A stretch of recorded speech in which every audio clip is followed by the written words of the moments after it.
Hello friends, inner bliss संघा के इस चैनल में हृदय से आपका स्वागत है। गहरी और ब्लिसफुल नींद के लिए आज मैं आप सभी लोगों को सुनाने जा रही हूँ पंचतंत्र की प्रसिद्ध कहानियाँ।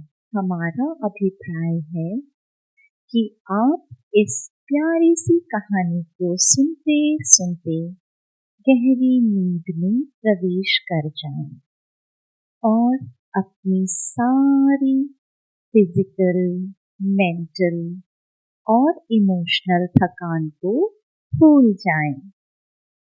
अगर आपको हमारी कोशिश अच्छी लगे तो प्लीज हमारे चैनल को सब्सक्राइब जरूर करें। गहरी नींद में कहानी सुनते सुनते सो जाने के लिए क्यों ना थोड़ा माहौल बना लिया जाए। अपने कमरे की लाइट्स को ऑफ कर दें। अब अपने बेड पे कंफर्टेबल होकर लेट जाइए। जिस भी पोजीशन में आप कंफर्टेबल हैं या आपको सोना पसंद है, आप उसी पोजीशन में सो सकते हैं या फिर लेट सकते हैं। बस आराम से लेट जाइए। अब एक गहरी श्वास नाक से लीजिए और अपने मुख से उस श्वास को ह का साउंड करते हुए, ह की ध्वनि करते हुए बाहर निकालिए। जैसे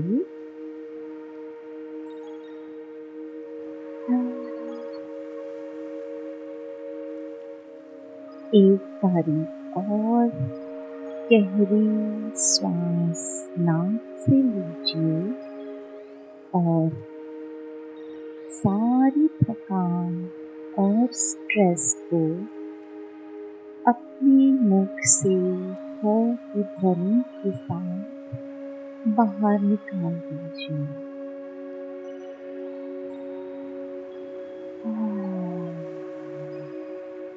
एक आखिरी बार श्वास को भरिए। श्वास को अपनी नाभि तक लेकर के जाइए। जब आप श्वास को भरेंगे नाक से तो आपका पेट बाहर की ओर फूलेगा जैसे कि कोई गुब्बारा हो। 5 सेकंड के लिए आप अपने श्वास को अपने नाभि पर होल्ड कीजिए और फिर मुख से श्वास को बाहर निकाल दीजिए।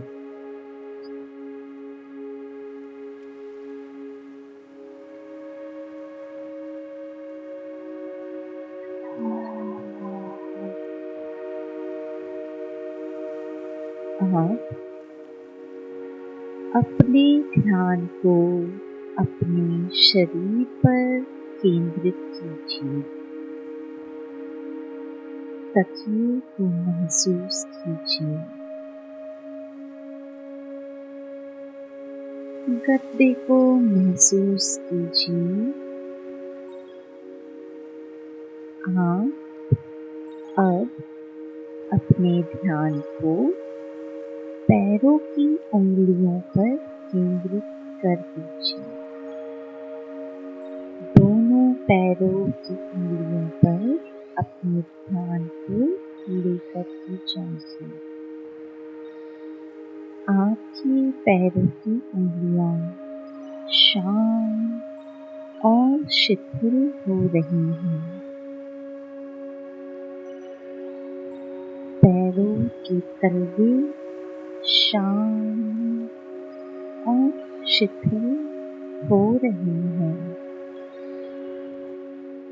अपने ध्यान को आप अपने पूरे पैरों पर महसूस कीजिए। प्राण वायु पैरों तक पहुंच रही है।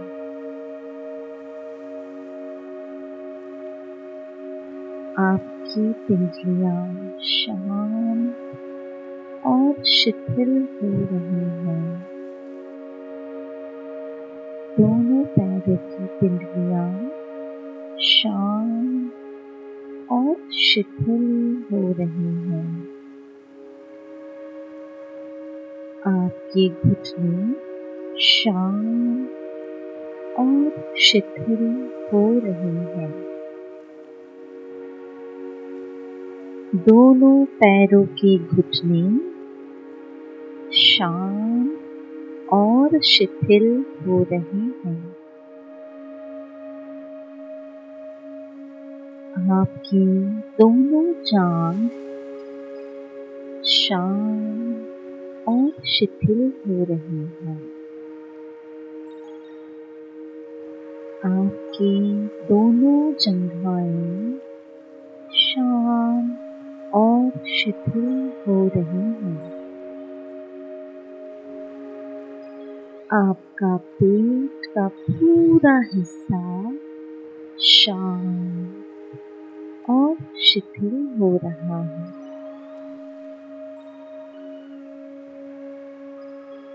पेट का पूरा हिस्सा शांत और शिथिल हो रहा है।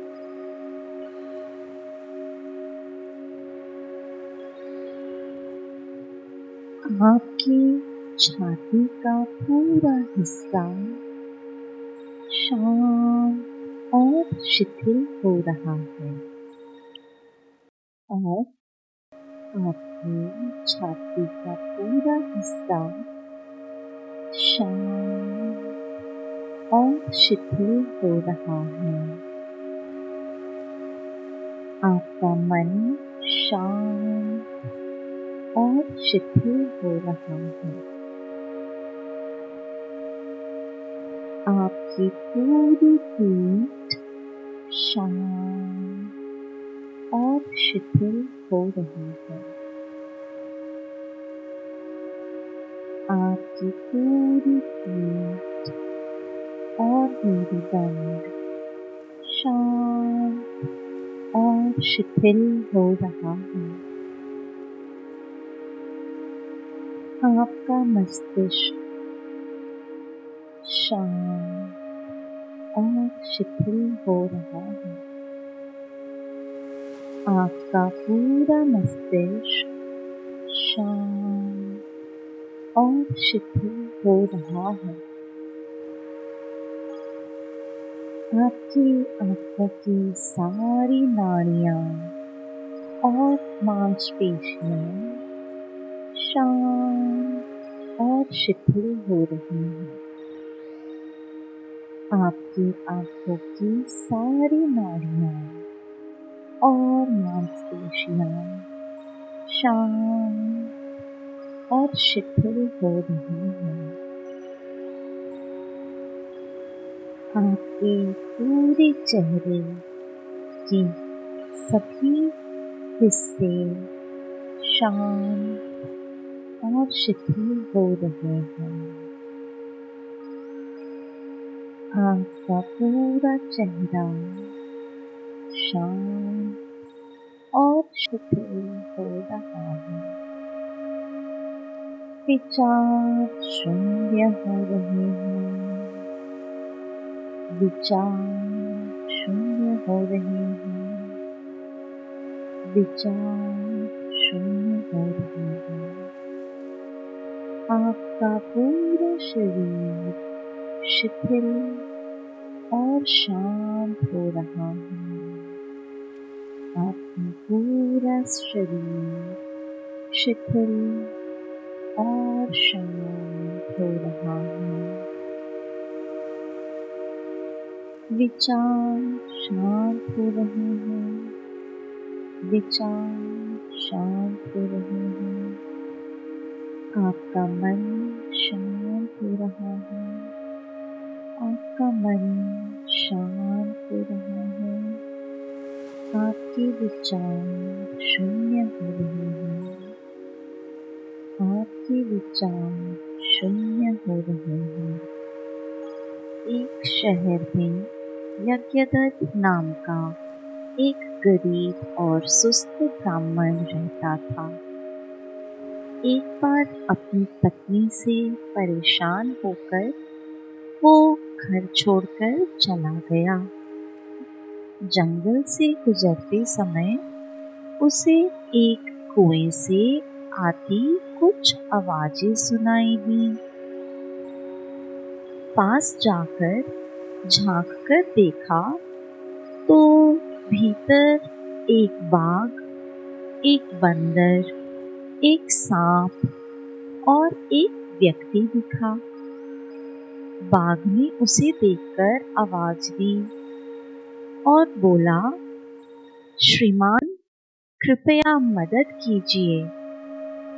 ब्राह्मण ने उत्तर दिया, नहीं, मैं ऐसा नहीं कर सकता। यदि मैं तुम्हें बाहर निकालूंगा तो तुम मुझे मार डालोगे।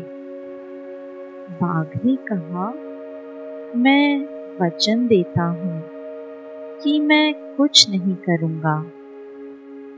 दया करके ब्राह्मण ने एक एक कर तीनों जानवरों को एक रस्सी के सहारे बाहर निकाल दिया। तीनों ने वचन दिया कि वे उसकी सहायता अवश्य करेंगे। जाते जाते उन्होंने कुएं वाले व्यक्ति पर विश्वास न करने को कहा, पर ब्राह्मण ने दयावश उसे भी बाहर निकाल दिया। वो व्यक्ति पास के गांव का सुनार था। उसने भी सहायता करने का वचन दिया और चला गया। थोड़ी दूर जाने पर ब्राह्मण को वहां बंदर मिला। उसने ब्राह्मण को मीठे फल दिए। जंगल में और आगे चलने पर ब्राह्मण को बाघ भी मिला। बाघ उसे देखकर बहुत प्रसन्न हुआ। ब्राह्मण कुछ दिन उसके साथ भी रहा। विदा के समय कुछ अति कीमती आभूषण बाघ ने ब्राह्मण को दिए। ये आभूषण एक राजकुमार के थे जिसे बाघ ने मारा था। ब्राह्मण आभूषण लेकर शहर गया। वहां सुनार के पास जाकर बोला, इन्हें बेचकर क्या तुम मुझे पैसा दे सकते हो? सुनार ने राजकुमार के गहने तुरंत पहचान लिए। उसने ब्राह्मण से कहा कि तुम यहीं रुको, मैं अभी आता हूँ। ये कहकर वो पुरस्कार के लोभ में सीधा राजा के पास चला गया। राजा ने तुरंत उन आभूषणों को पहचान लिया और पूछा, ये तुम्हें कहाँ से मिले? सुनार ने कहा, महाराज, एक ब्राह्मण ने ये मुझे दिए हैं। बस राजा ने ब्राह्मण को कैद करवाकर कारागार में डाल दिया। परेशान ब्राह्मण ने जब सांप को याद किया तो सांप दौड़कर वहां आ गया। सारी बात बताकर ब्राह्मण ने उससे मदद मांगी। सांप ने कहा, मैं रानी को काटूंगा, पर उसे किसी दवा से लाभ नहीं होगा। मात्र तुम्हारे स्पर्श से वो ठीक होगी। प्रसन्न होकर राजा तुम्हें मुक्त कर देगा। और वैसा ही हुआ। सांप ने रानी को काटा, उस पर किसी दवा ने काम नहीं किया। ब्राह्मण ने कहा कि वो रानी को ठीक कर सकता है।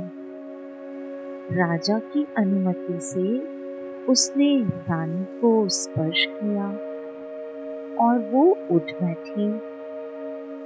तब ब्राह्मण ने अपनी आत्मकथा राजा को सुनाई। राजा ने सुनार को कैद में डलवा दिया और ब्राह्मण को उपहार देकर विदा किया। ऐसे ही वो ब्राह्मण सुखपूर्वक रहने लगा। इस कहानी से हमें ये शिक्षा मिलती है कि अच्छे लोगों की सलाह हमें अवश्य माननी चाहिए। एक शहर में देवचित्त नाम का एक बढ़ाई रहता था। एक दिन जंगल में वो लकड़ी काट रहा था। तभी शेरा नाम का एक शेर वहां आया। उसे देखकर बढ़ाई बहुत डर गया। भागने की जगह उसने युक्ति लगाई। शेर को नमस्कार कर उसने कहा, मित्र, आपका स्वागत है। आइए, मेरी पत्नी ने सुस्वादु भोजन बनाया है, इसे ग्रहण कीजिए। शेर ने कहा, मैं तो मांसाहारी हूँ, पर तुम्हारा प्यार भरा निमंत्रण अवश्य स्वीकार करूंगा। शेर ने खाना खाकर कहा, अति स्वादिष्ट, मैं अति प्रसन्न हुआ। तुम जंगल में बेहिचक घूम सकते हो। देवचित्त ने शेर का धन्यवाद किया और कहा, मित्र, अब तुम भी प्रतिदिन आया करना, पर आना अकेले ही। अब शेर प्रतिदिन देवचित्त के पास आता और भोजन करता। एक दिन भूखे गीदड़ और कौवे ने शेर से पूछा, महाराज, आप प्रतिदिन कहाँ जाते हैं? पहले तो शेर ने उन्हें टाल मटोल किया, पर बार बार पूछने पर सीधा उत्तर दिया, एक बढ़ई मेरा मित्र है, वो प्रतिदिन मेरे लिए भोजन लाता है। गीदड़ ने कहा, महाराज, हमें भी अपने साथ ले चलिए, हम भी भोजन का स्वाद लेंगे। शेर ने पल भर सोचा और फिर कहा, ठीक है, कल जब मैं जाऊं तो तुम सब लोग भी मेरे साथ चलना। अगले दिन देवचित्त ने शेर के साथ आते हुए गीदड़ और कौवे को दूर से ही देख लिया। वो बढ़ई डर गया और तुरंत पेड़ पर चढ़ गया। शेर ने बढ़ई के पास आकर कहा, मित्र, तुम पेड़ के ऊपर क्यों बैठे हो? मैं तुम्हारा मित्र हूँ, मुझसे कैसा भय? मैं अपने मित्रों को तुमसे मिलाने लाया हूँ। बढ़ई ने जवाब दिया, क्षमा करना मित्र, पर तुमने अपना वचन नहीं निभाया।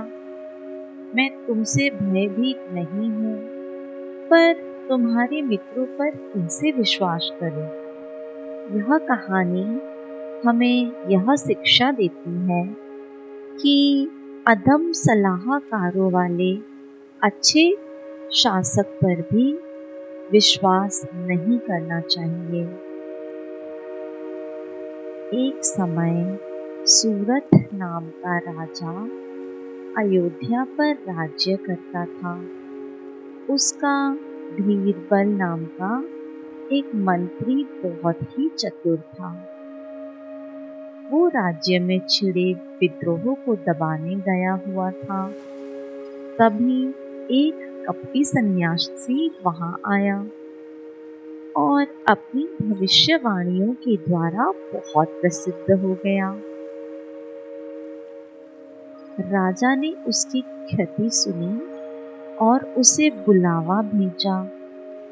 सन्यासी के आने पर राजा ने उसका अभिवादन करके कहा, कुछ दिन आप हमारे अतिथि बनकर रहें और मेरा मार्गदर्शन करें। सन्यासी प्रसन्नता पूर्वक वहीं रहने लगा। एक दिन उसने राजा से कहा, राजन, आपके लिए एक शुभ समाचार है। मैं इंद्रदेव से मिला था। वे आपका शुभ समाचार पूछ रहे थे। आश्चर्यपूर्वक राजा ने पूछा, आप इंद्रदेव से कैसे मिले? सन्यासी ने उत्तर दिया, मैं अपने पंच तत्व के शरीर का परित्याग कर आध्यात्मिक शरीर से ईश्वर से मिलने स्वर्ग गया था। वहीं उन लोगों ने आपसे मिलने की इच्छा व्यक्त की थी। मूर्ख राजा ने सन्यासी पर विश्वास कर लिया और वो सन्यासी के कहे अनुसार सारे काम करने लगा। थोड़े दिनों बाद बीरबल वापस आया तो उसने देखा कि सन्यासी राजा को मूर्ख बना रहा है। उसने राजा को सन्यासी की चंगुल से छुड़ाने की एक युक्ति सोची। राजा के पास जाकर उसने कहा, महाराज, मैंने सन्यासी की बहुत महिमा सुनी है। फिर सन्यासी से कहा, हमें भी अपनी दैवी शक्तियां को दिखाओ। सन्यासी ने कहा, यदि आप चमत्कार देखना चाहते हैं तो एक ऊंचे चबूतरे पर एकांत में मुझे बिठा दो। मैं स्वर्ग जाऊंगा और सही सलामत वापस आ जाऊंगा। बीरबल ने वैसा ही किया। फिर उसने राजा से पूछा, महाराज, यह कैसे संभव है कि वो स्वर्ग जाकर वापस आएगा? राजा ने उत्तर दिया, बीरबल, तुम्हें पता नहीं है, वो अपने शरीर का परित्याग कर आध्यात्मिक शरीर में प्रवेश कर स्वर्ग जाएगा। बीरबल ने कहा, मेरे पास एक युक्ति है। उसकी इस देह को जला देते हैं, फिर हम लोग उसके आध्यात्मिक शरीर को देखेंगे। राजा ने प्रसन्न होकर कहा, बहुत खूब विचार है बीरबल। चबूतरे के चारों ओर आग जला दी गई। अचानक चारों ओर लगी आग से सन्यासी घबराकर उठा और महल छोड़कर सीधा भाग खड़ा हुआ। राजा को आभास हो गया था कि उसे वो सन्यासी मूर्ख बना रहा था। इस कहानी से हमें यह शिक्षा मिलती है कि कपटी लोगों की बातों में नहीं आना चाहिए।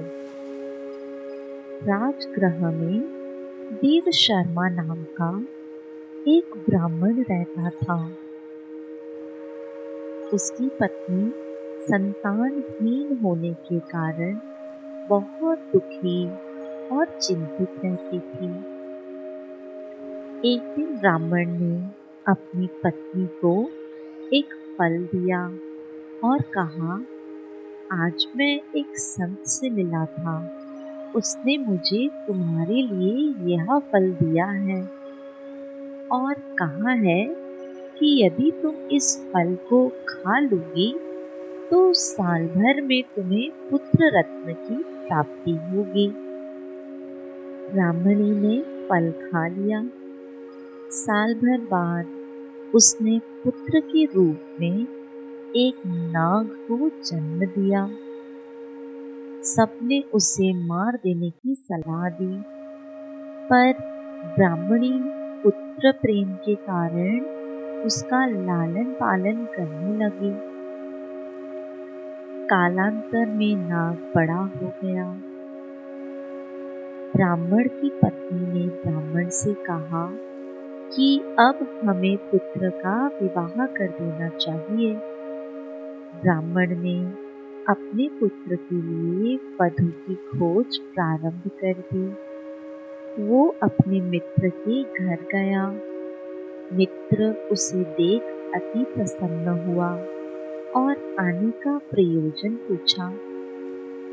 ब्राह्मण ने कहा, प्रिय मित्र, मैं अपने पुत्र के लिए वधू ढूंढने निकला हूँ।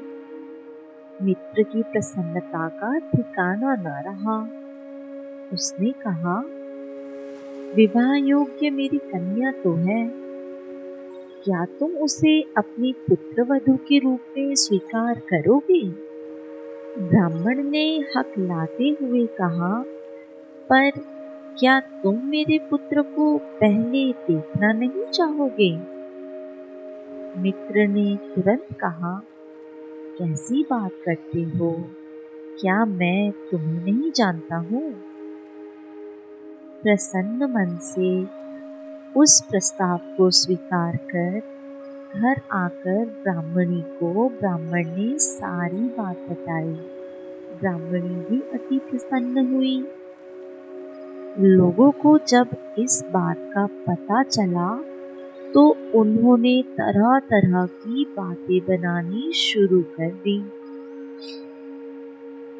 किसी ने कहा, कोई व्यक्ति अपनी पुत्री का विवाह किसी नाग से कैसे कर सकता है? किसी ने कहा, कन्या के साथ छल किया जा रहा है। किसी संबंधी ने कन्या को समझाया, बहुत देर हो जाए, इससे पहले तुम चुपचाप भाग जाओ। कन्या ने सभी बातों को अनसुना कर कहा, नहीं, मैंने मन से उसे स्वीकार लिया है। मैं उसी से विवाह करूंगी और आजन्म उसकी सेवा करूंगी। मेरे भाग्य को कोई नहीं बदल सकता। दोनों का विवाह हो गया और वे प्रसन्नता पूर्वक रहने लगे।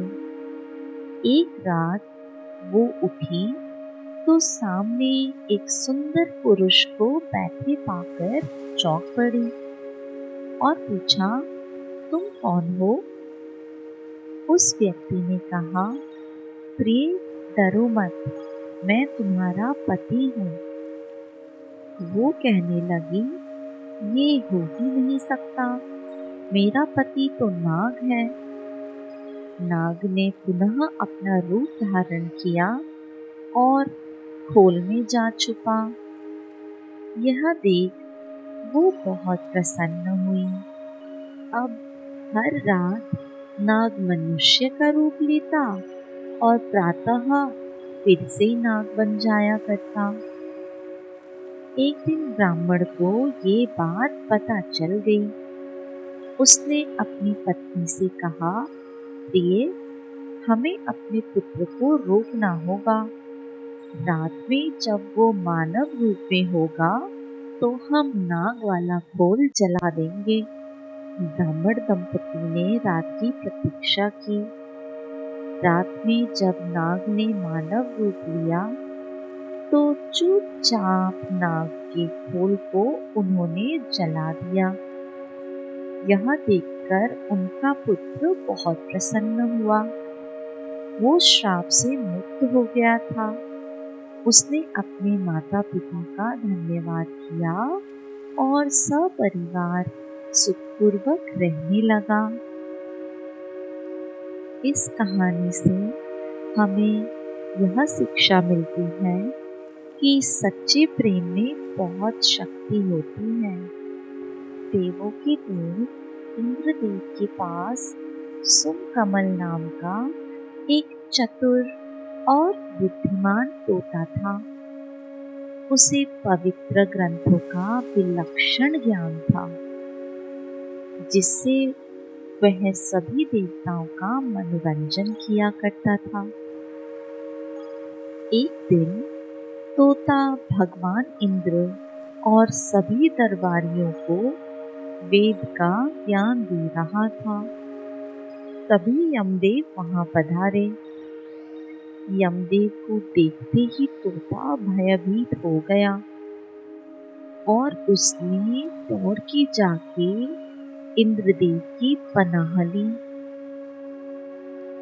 इंद्रदेव ने उससे पूछा, तुम यम को देखकर कांपने क्यों लगे?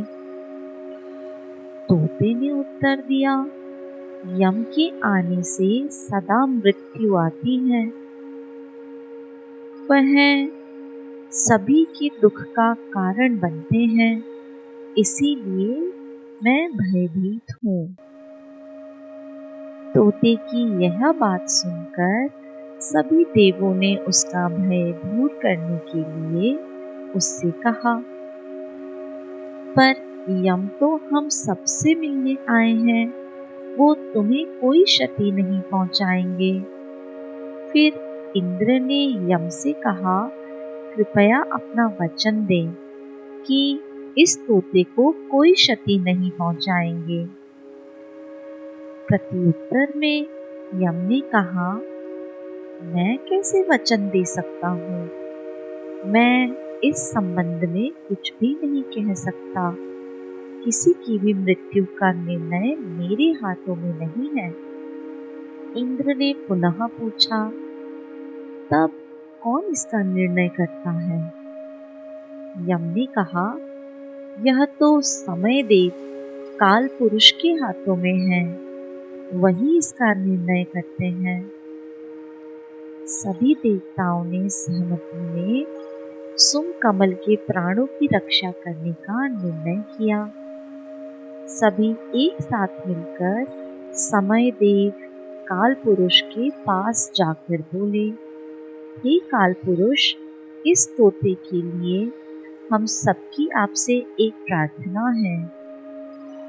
एक साथ सभी देवताओं को आया दे और वो भी एक तोते की सिफारिश करते देखकर काल पुरुष आश्चर्यचकित रह गए। उन्होंने देवताओं से पूछा, आखिर क्या बात है?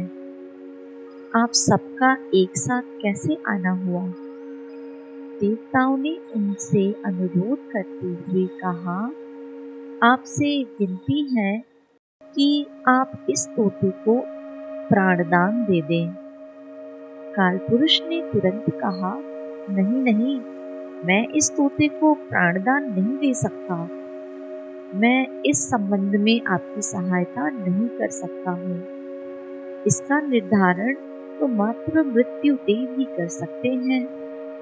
अन्य देवों के साथ इंद्रदेव तोते को लेकर मृत्यु देव के पास गए। मृत्यु को देखते ही तोता तुरंत मर गया। सभी देव सकते में आ गए। इंद्रदेव ने यम से पूछा, यम, यह सब क्या है? ये सब क्यों और कैसे हुआ? मृत्यु को देखते ही बेचारा तोता कैसे मर गया? यम ने समझाया, मैंने कहा था ना कि तोते की मृत्यु मेरे हाथों संभव नहीं है। देखो, मृत्यु को देखते ही तोता मर गया। परेशान इंद्र ने यम से पुनः पूछा, पर आखिर यह सब कैसे हुआ? यम ने पुनः समझाया, ये भाग्य का लेख था कि सुम कमल मृत्यु को देखकर ही मृत्यु को प्राप्त होगा। यम की बातों से आश्वस्त होकर इंद्रदेव के साथ अन्य सभी देव वापस लौट गए। सभी देवताओं को तोते से बिछड़ने का गम था। यह कहानी हमें ये शिक्षा देती है कि जो कुछ भी पूर्व निर्धारित है वो होकर ही रहता है। उम्मीद करती हूँ आप गहरी नींद में प्रवेश कर चुकी है। गहरी नींद ने आपको अपने आगोश में भर लिया है। आपका चेतन मन शांत और पूरी तरह से शांत है और आराम कर रहा है। आपका अवचेतन मन अपना काम बहुत ही शांति से बखूबी कर रहा है। शरीर अपना कार्य बखूबी कर रहा है। आप गहरी नींद में हैं। आप गहरी नींद में प्रवेश कर चुके हैं। आप गहरी नींद में प्रवेश कर चुके हैं। आप एक बहुत ही गहरी नींद में हैं। आप एक बहुत ही गहरी नींद में प्रवेश कर चुके हैं। मैं इस पूरे ब्रह्मांड को आज के दिन के लिए धन्यवाद करती हूँ या करता हूँ। मैं इस पूरे ब्रह्मांड को आज के दिन के लिए धन्यवाद करती हूँ या करता हूँ।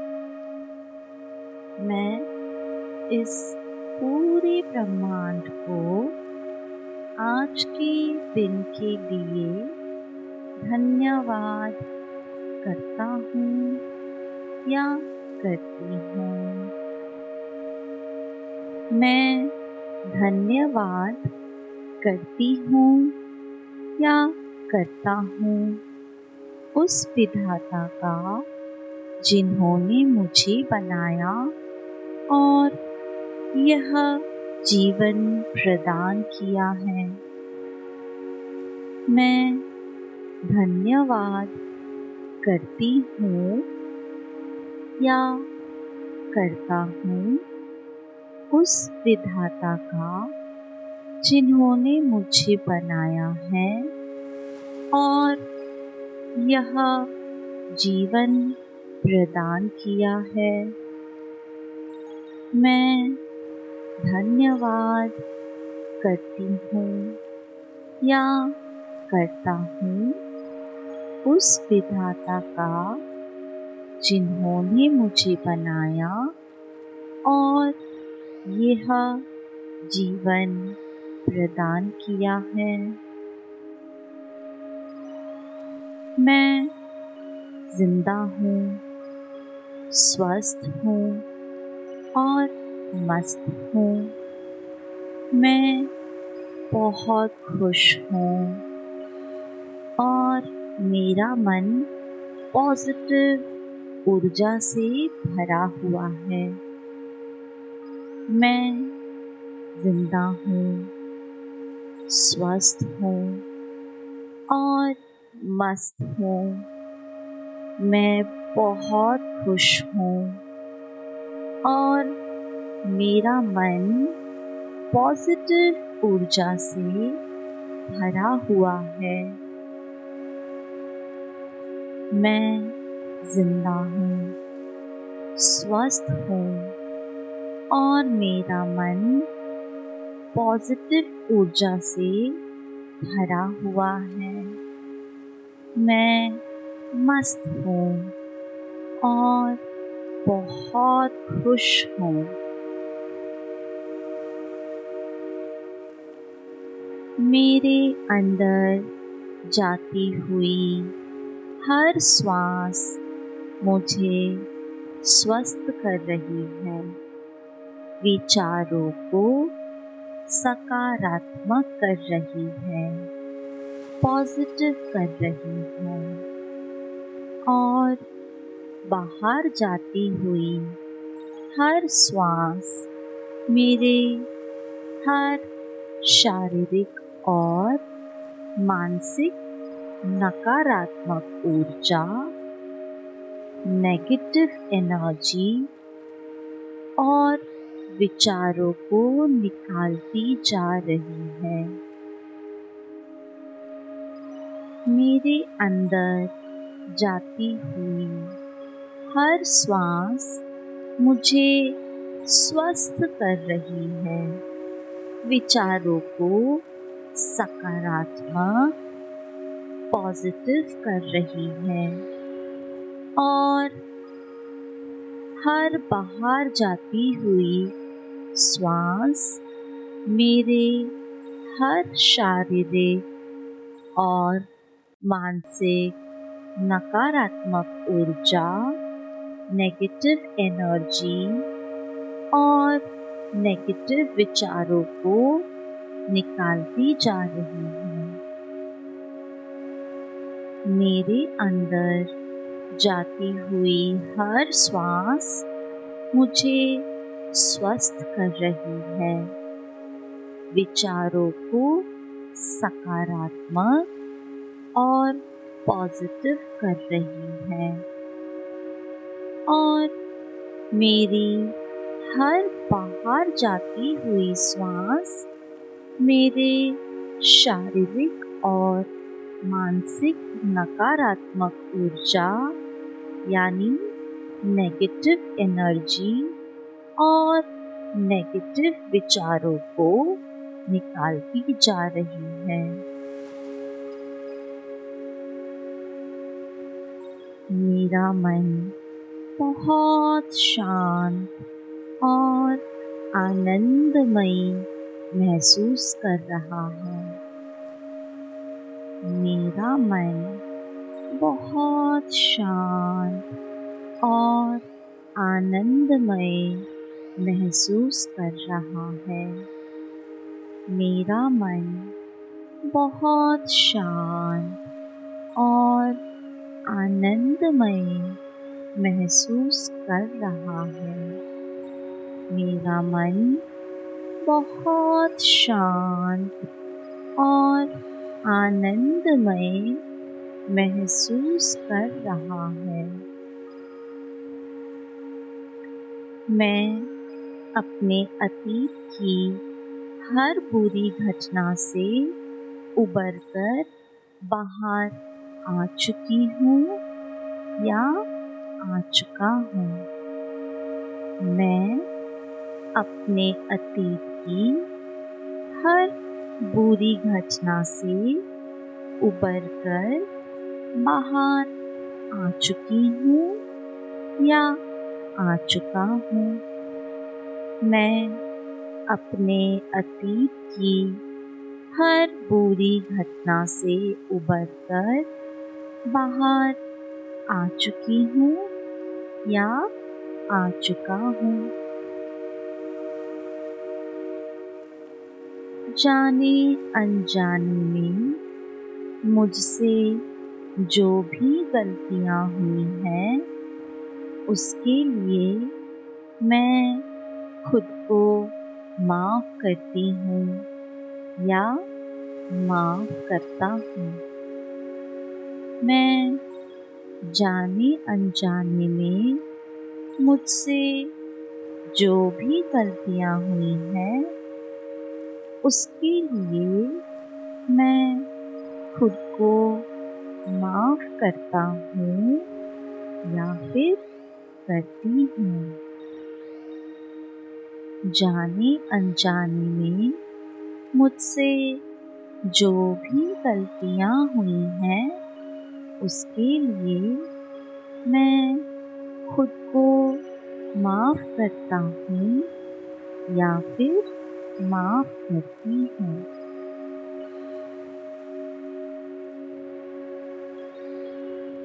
अतीत में जाने अनजाने जिन्होंने भी मुझे दुख दिया है मैं उन्हें पूरे दिल से माफ करती हूँ या फिर माफ करता हूँ।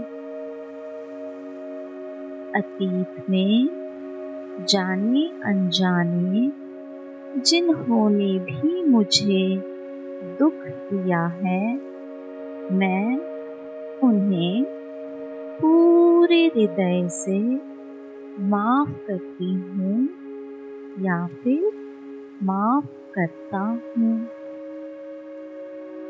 अतीत में जाने अनजाने जिन्होंने भी मुझे दुख दिया है, मैं उन्हें पूरे दिल से माफ करती हूँ या फिर माफ करता हूँ। मेरा ध्यान सिर्फ और सिर्फ मेरे लक्ष्य पर केंद्रित है। मेरा ध्यान सिर्फ और सिर्फ मेरे लक्ष्य पर केंद्रित है। मेरा ध्यान सिर्फ और सिर्फ मेरे लक्ष्य पर केंद्रित है। मैं एक कॉन्फिडेंट इंसान हूँ। मैं एक कॉन्फिडेंट इंसान हूँ। मैं एक कॉन्फिडेंट इंसान हूँ। मैं अपने समय का उपयोग बहुत ही अच्छे से करती या करता हूँ। मैं अपने समय का उपयोग बहुत ही अच्छे से करती हूँ या करता हूँ। मैं अपने समय का उपयोग बहुत ही अच्छे से करती हूँ या करता हूँ। मेरा मन विपरीत स्थितियों में भी शांति और समझदारी से कार्य करता है। मेरा मन विपरीत स्थितियों में भी शांति और समझदारी से कार्य करता है। मेरा मन विपरीत स्थितियों में भी शांति और समझदारी से कार्य करता है। मैं सफलता हासिल करने के लिए तैयार हूँ। मैं सफलता हासिल करने के लिए तैयार हूँ। मैं सफलता हासिल करने के लिए तैयार हूँ।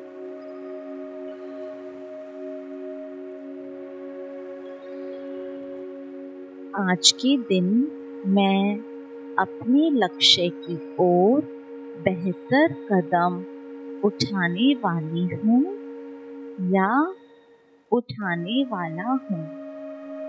मैं आज के दिन में अपने लक्ष्य की ओर बेहतर कदम उठाने वाली हूँ या उठाने वाला हूँ। मैं आज के दिन में अपने लक्ष्य की ओर बेहतर कदम उठाने वाली हूँ या उठाने वाला हूँ।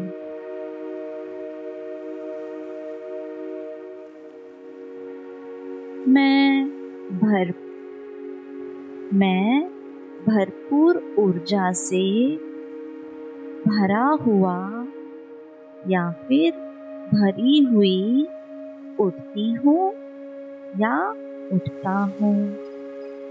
मैं भरपूर ऊर्जा से भरी हुई या भरा हुआ हूँ। मैं भरपूर ऊर्जा से भरी हुई या भरा हुआ हूँ। मैं भरपूर ऊर्जा से भरी हुई या भरा हुआ हूँ।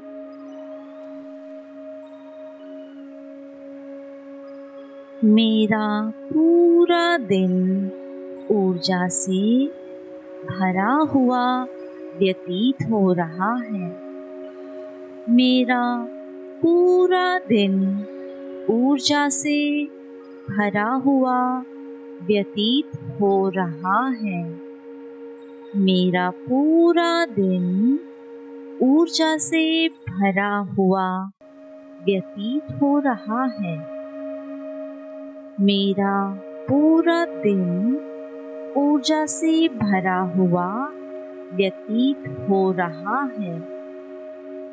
मेरे चारों ओर पॉजिटिव एनर्जी से भरे हुए लोग हैं।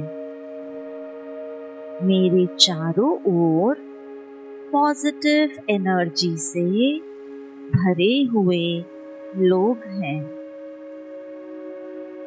मेरे चारों ओर पॉजिटिव एनर्जी से भरे हुए लोग हैं।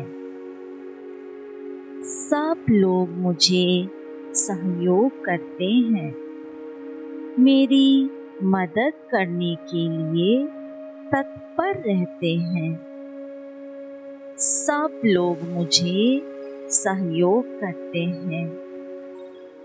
मेरी मदद करने के लिए तत्पर रहते हैं। सब लोग मुझे सहयोग करते हैं। मेरी मदद करने के लिए तत्पर रहते हैं। सब लोग मुझे सहयोग करते हैं और मेरी मदद करने के लिए तत्पर रहते हैं। मैं बहुत सकारात्मक और प्रेरित महसूस करती हूँ या करता हूँ। मैं बहुत सकारात्मक और प्रेरित महसूस करती हूँ या करता हूँ। मैं बहुत पॉजिटिव और इंस्पायर्ड महसूस करती हूँ या करता हूँ।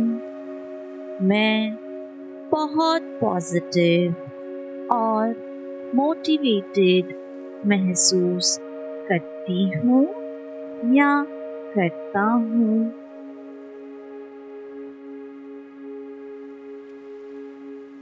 मेरे साथ यूनिवर्स की सारी सकारात्मक शक्तियाँ हैं और मैं पूरी तरह से ऊर्जावान हूँ।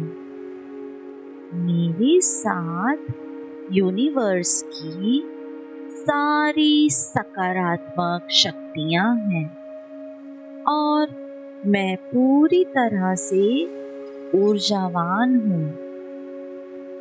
मेरे साथ ब्रह्मांड की सारी पॉजिटिव शक्तियाँ हैं और मैं पूरी तरह से ऊर्जावान हूँ।